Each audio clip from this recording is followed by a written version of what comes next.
ومن يطع الله ورسوله فقد فاز فوزا عظيما. Sidang jemaah yang dirahmati Allah, marilah sama-sama kita bertakwa kepada Allah dengan sebenar-benar ketakwaan,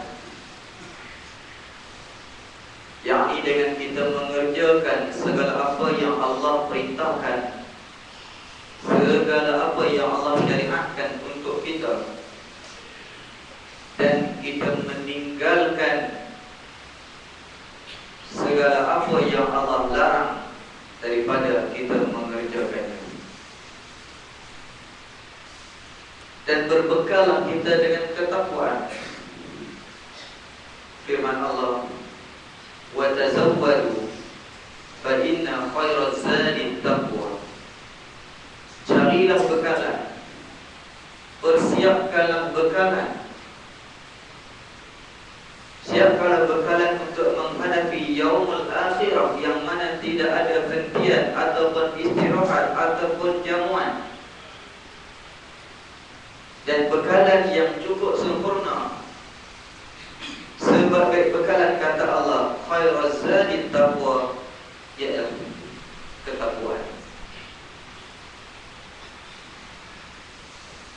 Dalam melaksanakan perintah Allah Subhanahu wa taala, kita akan berhadapan dengan pelbagai menah-menah tribulasi, pelbagai cubaan dan dugaan yang datangnya daripada diri sendiri, nafsu, dan juga musuh Allah, iblis laknatullah dan konco-konconya. Namun seandainya mana kita tetap berpegang teguh dengan perisai yang cukup hebat, yakni Al-Quran, maka keimanan dan kejituan ibadah kita tidak akan lentur walau diserang dengan pelbagai godaan. Ma'asyiral muslimin rahimakumullah, kita masih lagi berada di awal tahun Islam. Semangat azam baru masih lagi berkobar-kobar di dada kita.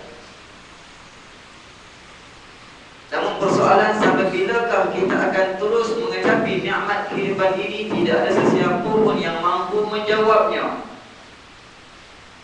Hanya satu solusi ataupun praktikalnya adalah, adakah kita sudah bersedia andai tahun ini juga sebagai tahun kita menyambut ketibaan ajal kita? Sabda Nabi SAW, "Idza mata ibnu Adam inqadha 'amaluhu illa min thalathin, shadaqatin jariyah, aw 'ilmin yuntafa'u bihi, aw walidin shalihin yad'u lahu." Apabila mati seorang anak Adam itu, seorang manusia itu memejam mata menyambut ajal, maka terputuslah segala aset ataupun amalannya di dunia ini. Ia tidak lagi mampu melaksanakan apa-apa amalan, walaupun di dunia itu, di alam yang sedang dia alami itu, dia merayu kepada Allah, "Farji'na na'mal salihan inna muqinun." Tuhan, bawa kami balik ke dunia dulu, kami sudah nyata di hadapan kami syurga dan neraka, maka kami mau pulang ke dunia untuk beramal soleh, tidak lagi diterima rayuan.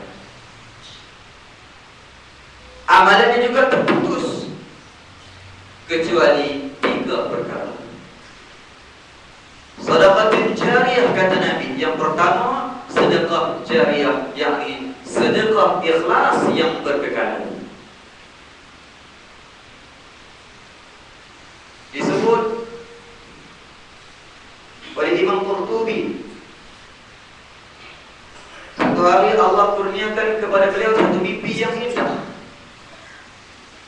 yakni mimpi untuk memasuki syurga. Namun himpitan kesempitan jalan untuk masuk ke syurga itu menyebabkan manusia ataupun ahli syurga yang mahu masuk ke syurga perlu beratur panjang.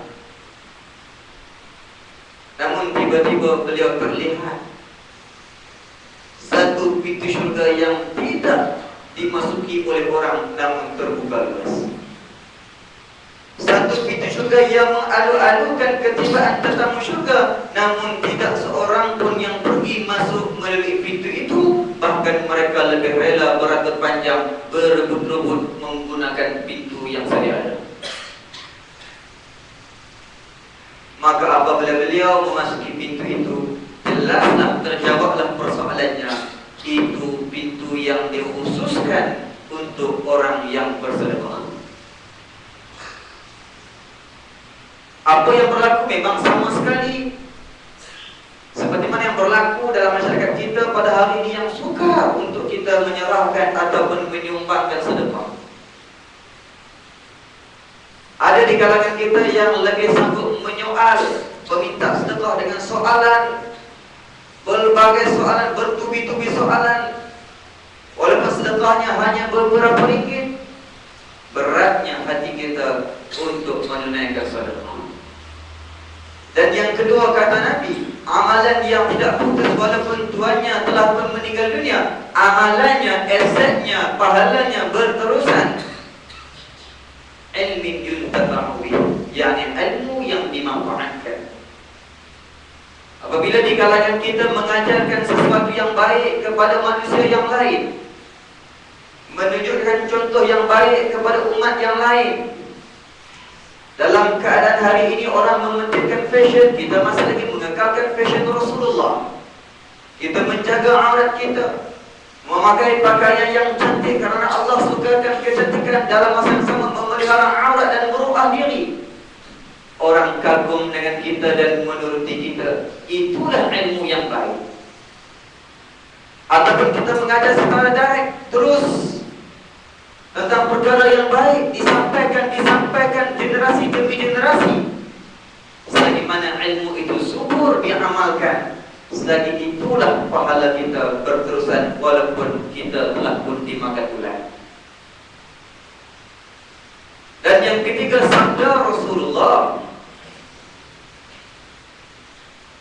anak yang saleh yang mendoakan kedua ibu dan ayah. Apa yang dimaksudkan oleh saleh? Apa yang dimaksudkan daripada maksud perkataan saleh itu? Kata ulama, man addal fara'idha wan nawafil, yakni orang yang mengerjakan segala kefarduan. Mana bisa mungkin anak itu mengaku dirinya anak yang saleh? Kita mengaku kita ayah yang saleh, seorang guru yang saleh, andai kata kefarduan kita punya cacat dan celah. Subuhnya di siang hari, maghribnya di lewat malam, maka tidak ada pekerjaan soleh ataupun tidak layak untuk mengaku dirinya soleh. Wan nawafil, kata ulama, dan orang yang soleh dia mengerjakan segala perkara yang sunnah. Andai kata doa kepada Allah pun jarang kita lapaskan. Kita lebih rela merayu kepada manusia, memohon sesuatu kepada manusia, mengharapkan belas kasihan manusia, bukan hanya pada Allah. Maka adakah layak kita digelar sebagai orang yang soleh, yakni orang yang memiliki syurga? Sidang jemaah yang dirahmati Allah sekalian. Seterusnya, sempurna dengan keazaman tahun baru ini, hijrahlah diri kita. Mimbar menyuruh untuk sama-sama kita berhijrah. Kita memperbagi kehidupan masyarakat dalam satu formula yang Allah sajikan kepada kita, yakni kita memerangi sifat-sifat munafik. Andai kata ada sifat munafik dalam diri kita, walau dimanapun kita duduk, tidak ada artinya kita mengaku hamba Allah. Firman Allah Subhanahu wa ta'ala, innal munafiqina yukhadi'una Allah wa huwa khadi'uhum wa idza qamu ila salati qamu kusala yura'una an-nasa wa la yadhkuruna Allah illa qalila. Sesungguhnya orang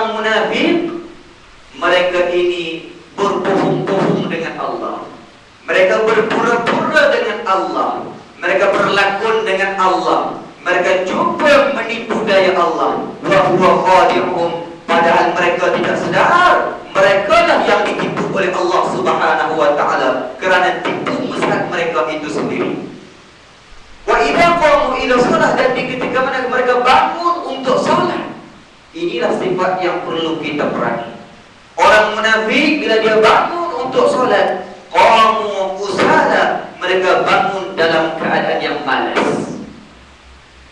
Dan kalaulah mereka solat pun, mereka datang ke masjid pun, yura'unan nas, untuk mendapat kepentingan ataupun mata penglihatan manusia, supaya menganggap mereka orang yang mulia. Wal'iyyazubillah. Dan yang kedua, antara kriteria orang munafik dalam arti kata solat, dalam perihal solat, sifatnya Allah sebut, ya ayyuhalladzina amanu la tulhikum amwalukum wala auladukum an dzikrillah wa man yaf'al dzalika fa ulaika humul khasirun. Wahai orang-orang yang beriman, janganlah kamu lalai. Lalai dengan apa kata Allah? Lalai dengan harta-harta kamu, kekayaan, kemewahan kamu, pangkat darjat kamu, dan lalai dengan anak-anak kamu, wala auladukum, anak keluarga kamu, daripada mengingati Allah. Sa'ad bin Waqqas, sahabat Rasulullah, menyoal kepada Rasulullah, ya Rasulullah, la tulhikum, apakah yang dimaksudkan dengan lalai? Maka kata Rasulullah, yakni orang yang melambatkan solatnya.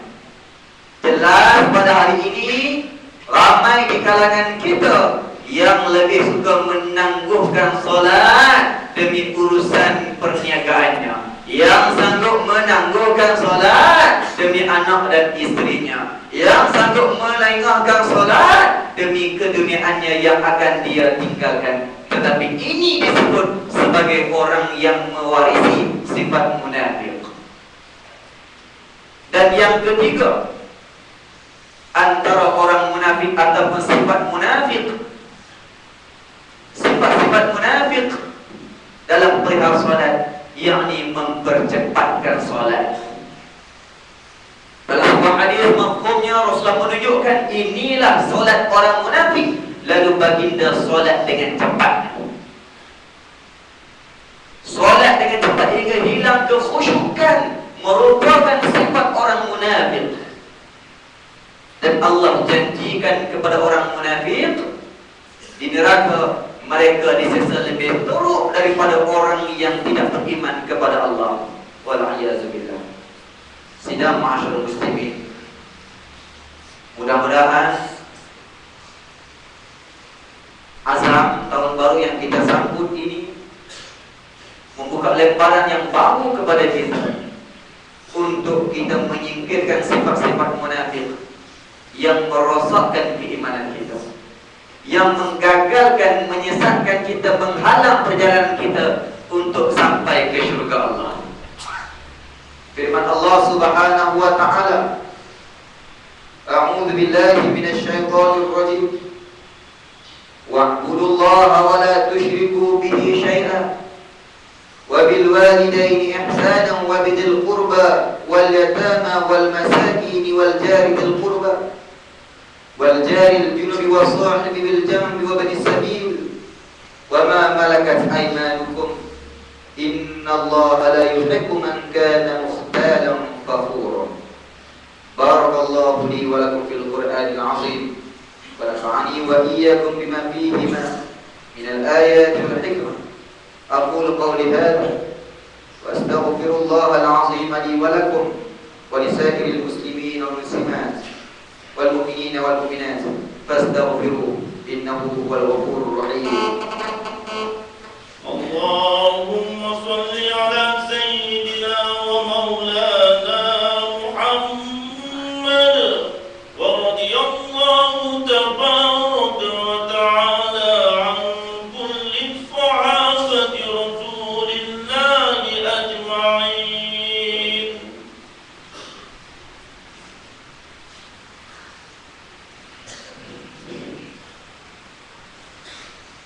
الحمد لله حمدا كثيرا كما أمر. أشهد أن لا إله إلا الله وحده لا شريك له، وأشهد أن سيدنا محمدا عبده ورسوله. اللهم صل وسلم على سيدنا محمد وعلى آله وأصحابه أجمعين. أما بعد، فيا عباد الله، اتقوا الله من سماع اللغو وفضول الخبر، وانتهوا عما نهاكم عنه وزجروا. فقال تعالى: أعوذ بالله من الشيطان الرجيم. يا أيها الذين آمنوا اتقوا الله ولتنظر نفس ما قدمت لغد واتقوا الله إن الله خبير بما تعملون.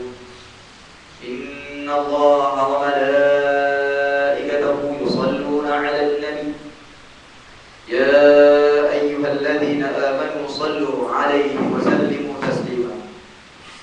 اللهم صل وسلم على سيدنا محمد وعلى آله وأصحابه أجمعين. ورضى اللهم عن الخلفاء الراشدين ساداتنا أبي بكر وعمر وعثمان وعلي، وعن بقية الصحابة والقرابة والتابعين ومن تبعهم بإحسان إلى يوم الدين. اللهم اغفر للمسلمين والمسلمات والمؤمنين والمؤمنات الأحياء منهم والأموات. اللهم إنا نسألك أن تؤيد الإسلام والمسلمين، وأن تعلي بفضلك كلمة الحق والدين، وأن تشمل بعنايتك وتوفيقك مولانا الملك المعتصم بالله حب الدين سلطان الحاج عبد الحليم معظم شاب ابن المرحوم سلطان بدليشة ولي عهده سمو الأمين تنقل الحاج عبد الحليم تنقل الحاج عبد الملك ابن المرحوم سلطان بدليشة. اللهم امنحكما رشاد وفقهما للسداد، واصلح منهما العباد والبلاد، واجعل التقوى لهما خير زاد. إنك رؤوف رحيم جواد، يا لطيفا بالعباد يا أرحم الراحمين. عباد الله، إن الله يأمر بالعدل والإحسان وإيتاء ذي القربى وينهى عن الفحشاء والمنكر والبغي يعظكم لعلكم تذكرون. واذكروا الله العظيم يذكركم، واشكروه على نعمه يزدكم، واسألوا من فضله يعطيكم، ولذكر الله أكبر